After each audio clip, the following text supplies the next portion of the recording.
Hello again. In this video, we will go further about the features of political history of Iraq and economic history of Iraq in 1970s. Okay. The oil industry, the most important part of Iraqi economy from the beginning until now. The government was still embroiled in the conflict with the Iraqi Petroleum Company, IPC. So we talked about IPC, Iraqi Petroleum Company. Despite the fact it was in the name, it was Iraqi Petroleum Company, but in reality, it was controlled by British and American shareholders and American and British capitalists. So Iraq later in 1960s was able to negotiate a treaty with the Soviet Union, whereby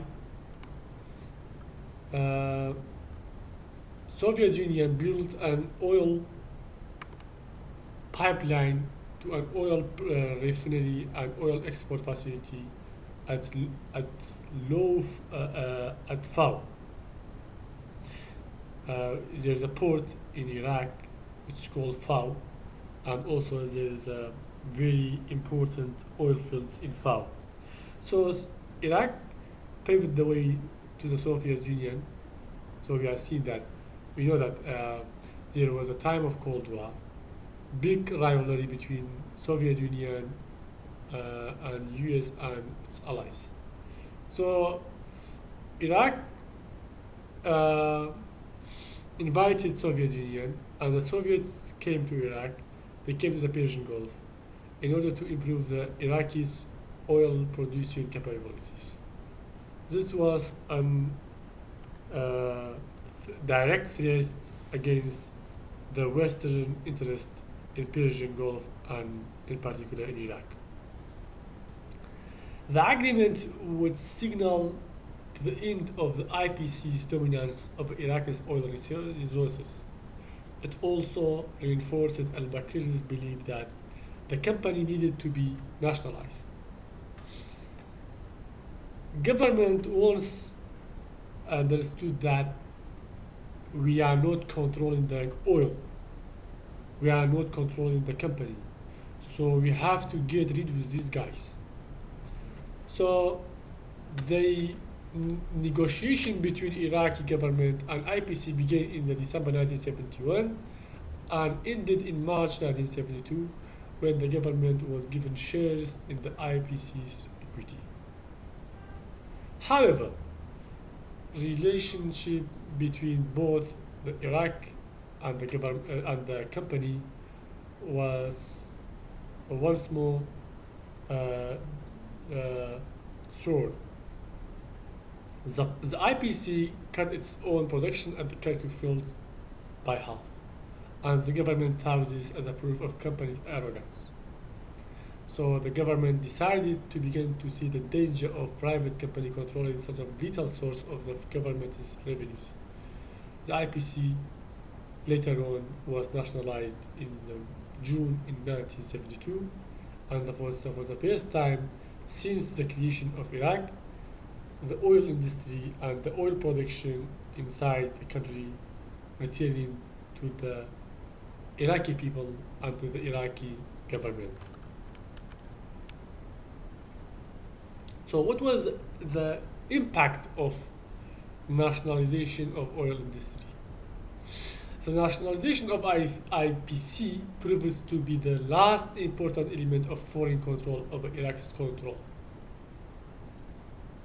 and Iraq as whole. And also the nationalization proved the highly popular with the people. A lot of massive popular support for the government. Why? Because the government kicked out the foreigners that steal the people's oil and the people's revenues in a clear picture. So al-Baqā and Saddam had taken steps to make the anticipated loss less severe on the people and the economy. Saddam visited Moscow and negotiated a treaty whereby the Soviet Union would buy some of Iraq's oil, and second, the government did not nationalize the IPC subsidies, and also gave some French members special treatment. When they nationalized the oil, the government faced a lot of problems at the beginning. Why? Because both American and British, they were not buying Iraqi oil. So Saddam was immediately sent to the Soviet Union, and also they gave some exceptional things to the French in order to remain inside the IPC. And the policy was rapidly successful.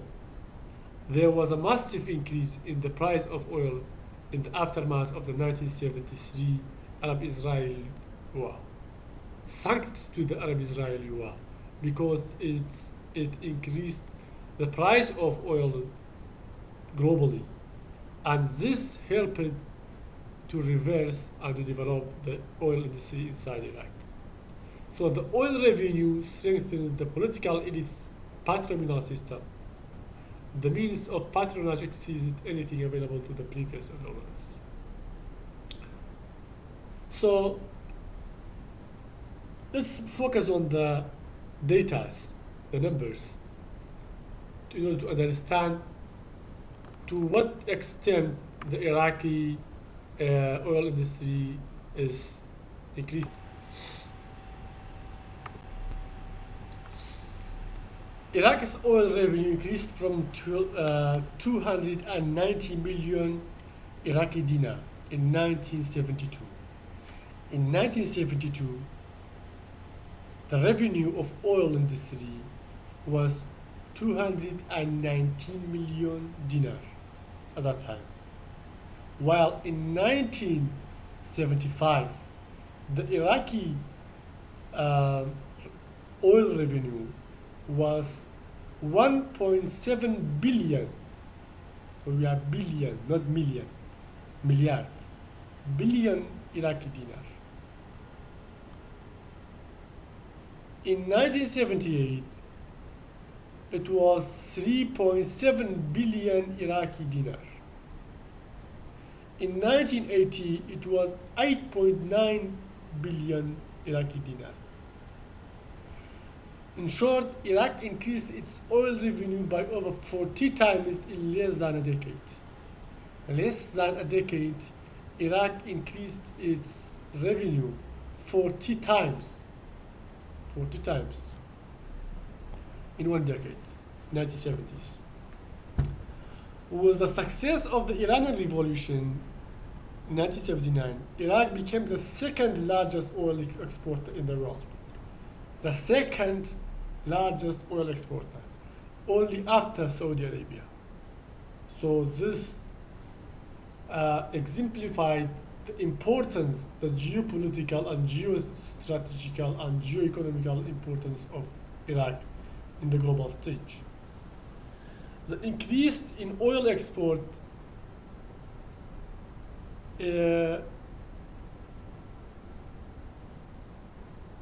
developed the country's economy. Nearly all economic indexes increased to unprecedented level. From the 1970s to the 1980s, Iraq's economy grew by 11.7% in one decade. The Iraqi economy was growing 11.7%, or let's say nearly 12%. So the growth rates of the 1970s were not sustainable.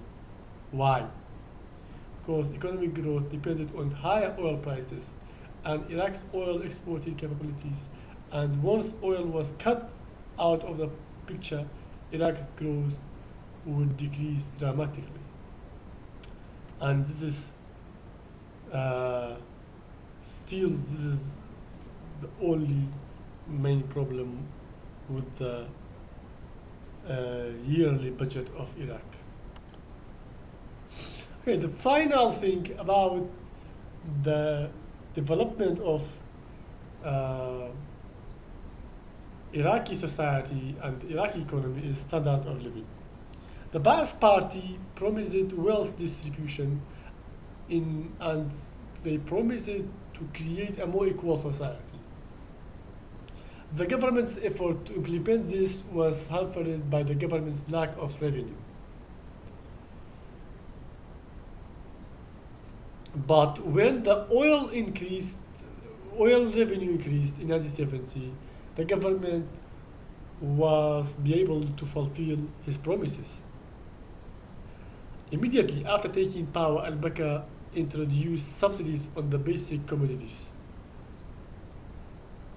We called basic subsidies in Kurdish bayari. Al-Bakr introduced subsidies to the people and a lot of commodities and introduced tax relief and limited social welfare program. These programs were not properly developed until the mid-1970s, when increasing oil revenue allowed the government to invest more in such areas. One of the Baath party's main goal was the elimination of both the Iraqi upper and middle classes. According to some historians, Baath party, in order to survive, they understood that we have to eliminate both upper and middle class. This is some arguments, some people say that. Why? Because in that situation, nobody dares to control the power. Nobody dares to oppose the government. The standard of living increased due to the nationalization of the IPC in all.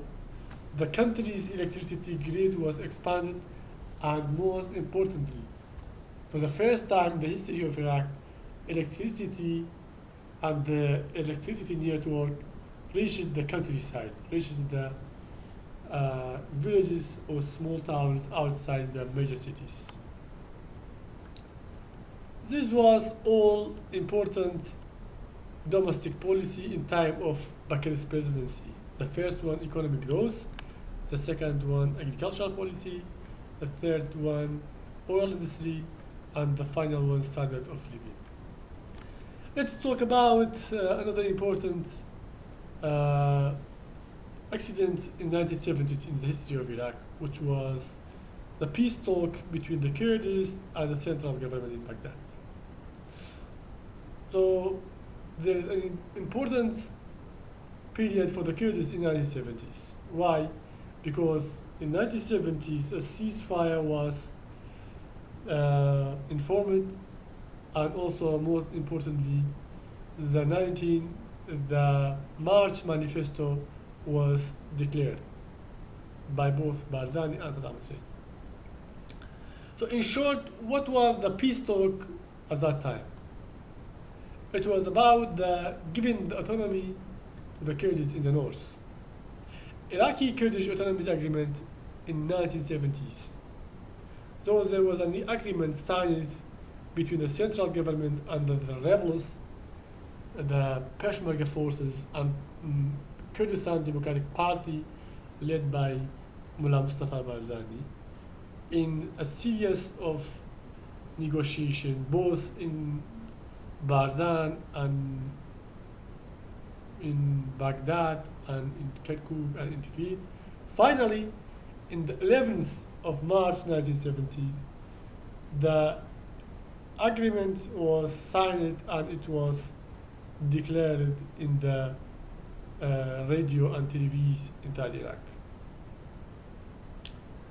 So it was the aftermath of the first Iraqi Kurdish war. It was beginning in the 1961 in September, as we call it, Eylül, Shoshi Eylül. So Iraq promised to create an autonomous region for the Kurds, consisted of 3 Kurdish governorates, three Kurdish governorates, Suleymaniye, Erbil, and Duhok, and other adjacent districts that have been determined by the census to have a Kurdish majority, like Khanaqin, Sinjar, or other cities where the majority inhabitants are the Kurds. But the main problem here was a disputed area, which was Kirkuk, the oil rich city and oil field rich territory. That was a major problem between the two sides from the beginning. The plan also gave Kurdish representation in the government bodies inside the central government, and it was to be implemented in 4 years. The deadline was 1974. The central government said that in order to fulfill this, we have to maintain the way to the peace, and we need time. We need 4 years in order to practice all these points inside the agreement. For this time, it was the most serious attempt to resolve the long-running Iraqi-Kurdish conflict. And it was the first time that the autonomy was given to the Kurds. On March 1970, a treaty was signed between the vice chairman of the Revolutionary Command Council, Saddam Hussein, and it's called March Manifesto. In Kurdish, we call it Beyannameya Azad. And the leader of the Kurdish rebellion, Mullah Mustafa al-Barzani, integrated. The treaty stated that the Kurdish militia or the Kurdish Peshmerga forces get merged with the Iraqi army, Iraqi official forces, and cut their ties between Iran and the Kurds and put an end to the rebellion. In return, the Iraqi government promised to the Kurds autonomy, with the Kurdish prisoners included in the Iraqi government. But despite the peace agreement, the government encouraged the Arabization of the oil-rich Kurdish regions. In 1974, there were lots of problems between the government and the Kurds about the oil of Iraq. Suddenly, we are seeing that the Kurdish ministers left Baghdad and the Kurdish employees left the cities, and they back to the mountains, and they left the Iraqi army at that time, and Barzani once again decided to make a rebellion against the Iraqi army. The Iraqi government by its side, they think that we have implemented the treaty, but Barzani refused that. On 11th of March 1974, after proper 4 years, the Manifesto of March became a law in the Iraqi constitution. After that, the fight between the Iraqi army and the Kurdish forces continued, with Iran supporting the Kurds. The Kurds, the KDP, saying that this is not our agreement. The central government, didn't fulfill its promises. Most problem between them was the boundary of the autonomous region, where the boundary or where the end of the region, where the autonomous region starts and where the central government ends. The government insisted that we will not let the Kurds to control Kirkuk, because if they control Kirkuk, they would get out of revenue, and it might be push them in order to get independence forever. So Barzani and the KDP and also the Kurds and all, they say that without Kirkuk we will not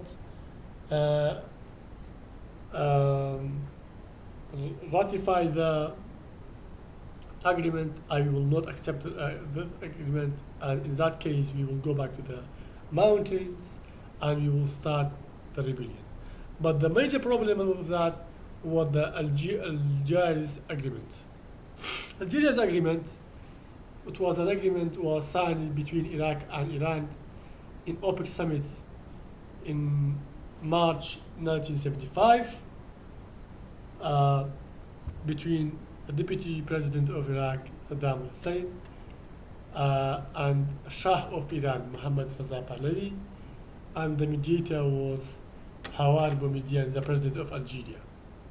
If you see the picture on the right, there's Saddam Hussein sitting and talking. In the middle, there's Hawar Boumediene, the president of Algeria, and on the left, the guy who holds the glasses on his eyes is Mohammad Reza Shah Pahlavi. The Algiers agreement was an agreement between Iran and Iraq to settle their border dispute and to serve as a basis for the bilateral treaties signed on 13 June and December 1975. So when we signed Algerian agreement, it was not a single agreement. It was a sequence of agreements that started from since 1972 until 1979. And also another bilateral meetings both in Baghdad and Tehran by both committees in Iraq and Iran from the 30th June till the end of the 1975. The agreement was meant to end the disputes between Iraq and Iran on the border in Shatt al-Arab and Khuzestan. But the main reason for Iraq at that time was to end the Kurdish rebellion.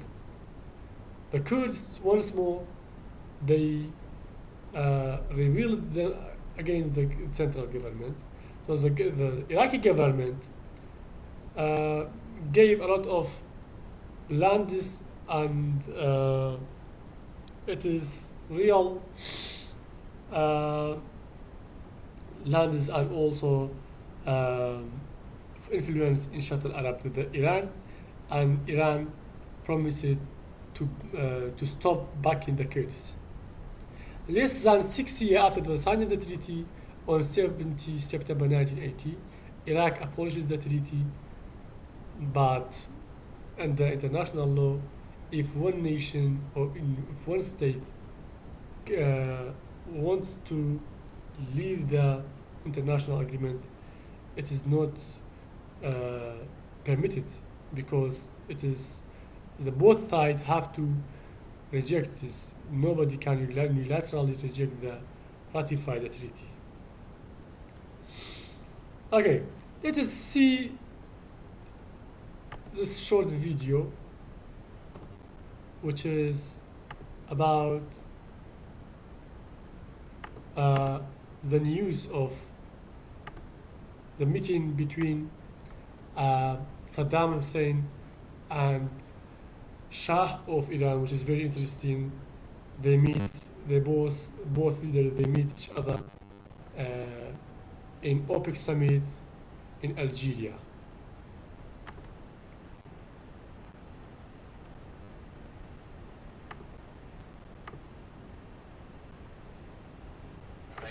أيها الإخوة والأخوات، أن أعلن على أسماعكم إنه وقع الليلة البارحة اتفاقا شاملا يسوي جميع المشاكل القائمة بين البلدين الشقيقين إيران والعراق.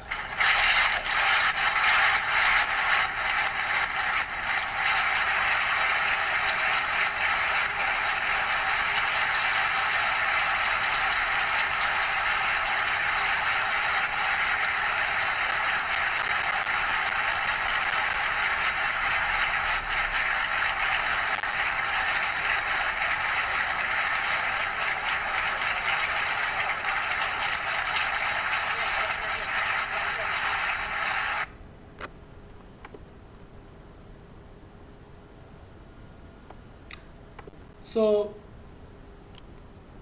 we are seeing the level of enthusiasm inside the summit, and this is the beginning of a new relationship between Iraq and Iran. So Iran was backing the Kurdish since 1961, and both Israel and Americans were supporting the Kurdish against the central government. Okay, that's the situation between the Kurds and the central government, which is very detailed.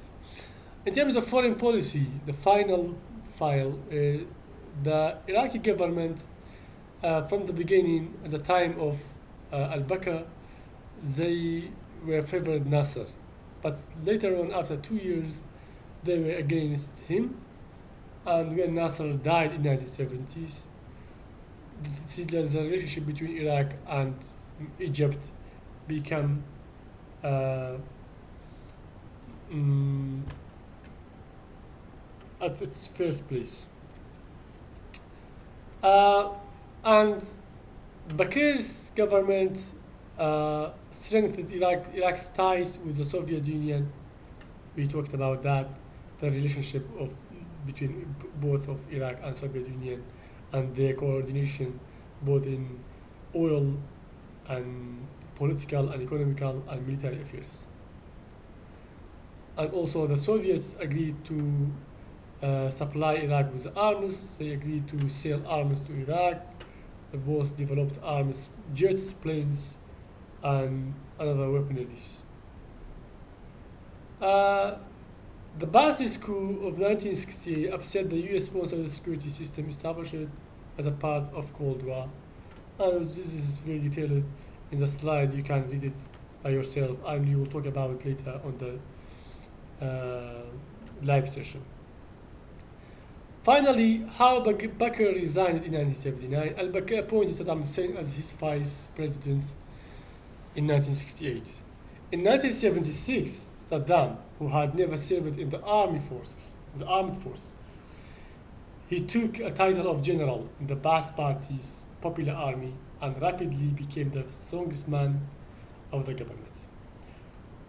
As the weak and elderly al-Bakr became unable to execute his duties, Saddam took on an increasingly prominent role as the face of the government, both internally and externally, eventually becoming a de facto leader of Iraq some years before he formally became president. We just played a video earlier in 5 minutes. We are seeing that a vice president is signing an international treaty with the Shah of Iran and with the president of Egypt, president of Algeria. Who gave the power to this guy 4 years before he became president? So this is clear that Saddam was very strong and he was a real president of Iraq.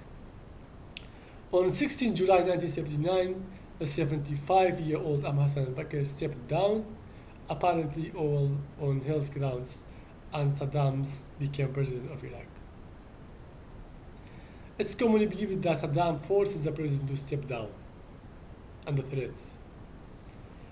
Immediately after that, Saddam had several top members of the Ba'athist party arrested and later executed under the allegation of espionage. In the next lecture, we'll talk about Iraq under Saddam Hussein, especially the war in '60s, the war between Iraq and Iran, and how Saddam damaged the all infrastructure, economy, society, communities of Iraqis in 1980s and 1990s. So I hope you will all safe, and I hope to see you soon on Wednesday. Thanks for watching, and thanks for listening.